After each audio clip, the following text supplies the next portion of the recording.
The term worst year ever gets thrown around a lot these days, mostly on the internet, and for reasons like, I was disappointed by the latest Star Wars movie. Yet scientists and historians actually argue that no year in the planet's long history was worse than the year 536. While, of course, there are many worthy contenders for being the worst year in history, no single year has ever been so. Had a worse impact in the following decades. Today, we'll explain why the year 536 was the worst year ever. But before we start, make sure to subscribe to the Long History channel. Also leave a comment and let us know what part of history you'd like us to explain next. In 536 AD, the world experienced an extraordinary climate disaster. This year is known as a dark year because the temperature on Earth dropped drastically and the sun appeared dim due to thick fog that blocked its rays for 24 hours a day, lasting 18 months. This phenomenon affected Europe, the Middle East, and parts of Asia, and had repercussions over the next decade.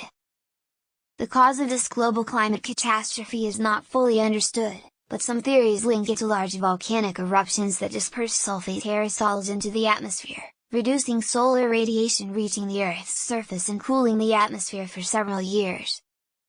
As a result, there were record crop failures and famines around the world. Just a few years after that, in 541 AD, the plague of Justinian broke out and killed an estimated 100 million people across the Mediterranean region, making this period an extremely difficult time to live through.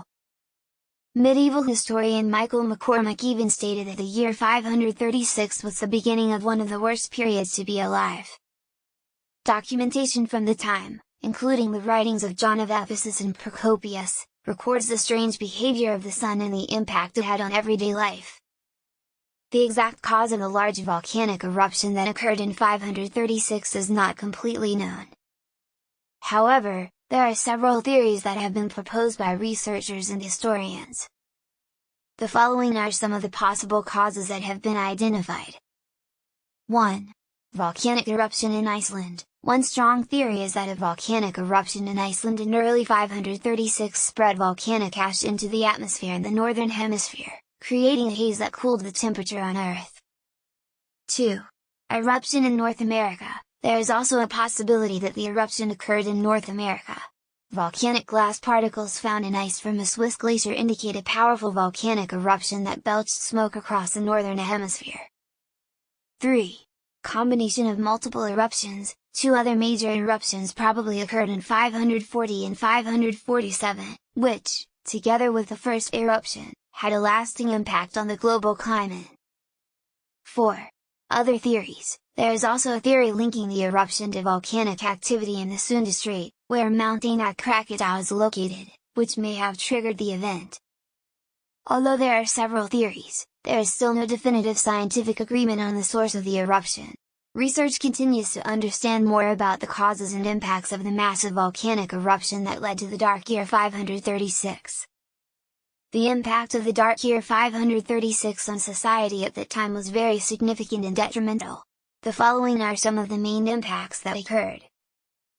1. Drop in temperature. Global temperatures dropped drastically, leading to long and harsh winters. This was the coldest decade in the last 2,300 years, with temperatures dropping by up to 1.5 degrees Celsius in summer. 2. Crop failure and famine. This sharp drop in temperature resulted in crop failure in many places, leading to widespread famine. In China, it snowed in summer, and in Ireland, there was a recorded failure, availability, of bread from 536 to 539. 3. Economic stalemate. Europe fell into an economic stalemate that lasted for a century, until around 6401. 4. Social change. Society experiences major social changes as they have to adapt to harsh and uncertain living conditions. 5. Plague. Just a few years after the Dark Years, in 541, a bubonic plague known as the Plague of Justinian broke out, killing 1/3 to 1/2 of the population of the Eastern Roman Empire and hastening its collapse. The Plague of Justinian, or Justinian's Plague, was a pandemic that struck the Eastern Roman Empire, including its capital Constantinople, in 541 to 542 AD. The cause of this plague was the bacterium Yersinia pestis, which also caused bubonic plague.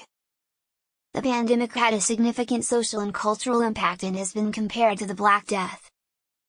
The plague spread across regions, including South and Central Asia, North Africa, Arabia, and Europe, as far away as Denmark to the north and Ireland to the west. Genetic studies show that the source of infection came from China. This plague reappeared every generation in the Mediterranean region until around 750. This wave of disease also had a major influence on the future of European history. The plague was named after the Roman Emperor Justinian I, who was in power at the time and was one of the few people who managed to survive after contracting the disease. According to the 6th century historian, Procopius, victims of Justinian's plague showed symptoms such as delusions, nightmares, high fever, and swelling in body folds such as the armpits and groin. Victims' resistance to the disease varies, some die soon after symptoms appear, while others can survive for several days. This outbreak is also known for killing an estimated 30 to 50 million people, which is probably equivalent to half of the world's population at the time, making it one of the worst pandemics ever recorded in history. Emperor Justinian I, who was in power at the time, also suffered from the disease but managed to survive. The spread of the Justinian plague occurred in the 6th century, when the Eastern Roman Empire was under the rule of Emperor Justinian I. This plague first appeared in Constantinople in 542 AD, and soon spread to Europe, Asia, and North Africa. The Yersinia pestis bacteria, which causes this outbreak, originates from China and northeastern India. From there, bacteria carried by black rats spread through land and sea trade routes leading to the capital of the Byzantine Empire in Constantinople, now Istanbul, Turkey. Egypt, especially the northern and eastern coasts of the Nile River, became the main point of spread for this plague, which then spread to various regions of the Byzantine Empire. The extreme climate change at the time, which left many people cold and hungry, created the perfect conditions for an outbreak to develop into a pandemic. The plague reached its peak in Constantinople in 542, a year after it appeared in several parts of the empire. Apart from trade activities, the spread of the Justinian plague was also influenced by other factors such as the movement of troops and population, as well as the density of large cities, which made it easier for the disease to spread. This plague continued to reappear in every generation in the Mediterranean region until around 750. Overall, the dark year 536 was not only a climate disaster but also had profound social and economic impacts, influencing the course of human history. This event reminds us of how vulnerable human civilization is to climate change and natural disasters. According to historical records, people during the dark year 536 faced difficult situations in various ways. Here are some notes on how they are trying to overcome the crisis. 1. Agricultural adaptation. People try to adapt their agricultural practices to changing climatic conditions. Even though crop failures occur, they try to plant crops that are more resistant to cold temperatures and extreme weather conditions. 2. Migration. Some community groups choose to migrate looking for places with better conditions for farming and living. 3. Utilization of local resources. In some areas, people are turning to local resources that are more accessible and independent of agriculture, such as hunting and gathering wild foods. 4. Communal cooperation. Certain communities increase cooperation between members to help each other in dealing with scarcity of food and other resources. 5. Use of food reserves. In some places, the use of food reserves that have been stored during better times becomes important for survival during periods of famine. 6. Government policies. Governments and local leaders in several regions are trying to implement policies to overcome the crisis, such as distributing food and aid to those in need. 7.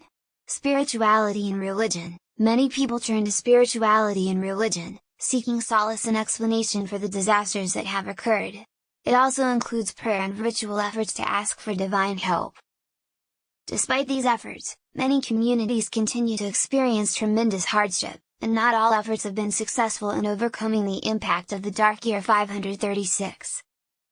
This was a challenging time for many civilizations, and its impacts were felt for years afterward. From Justinian's plague, we can learn several important lessons relevant to modern pandemics.